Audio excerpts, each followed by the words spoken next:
Hello guys, ഞാൻ ഇപ്പോൾ ഇവിടെ നിൽക്കുന്നതാണ്.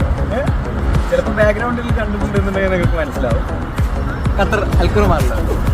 അപ്പോൾ ഇവിടെ ഇന്ന് കുറച്ച് സെലിബ്രിറ്റീസ് വന്നിട്ടുണ്ട്. അപ്പോൾ നമുക്ക് അവരെ നോക്കാം. ആരൊക്കെയാ വന്നത്?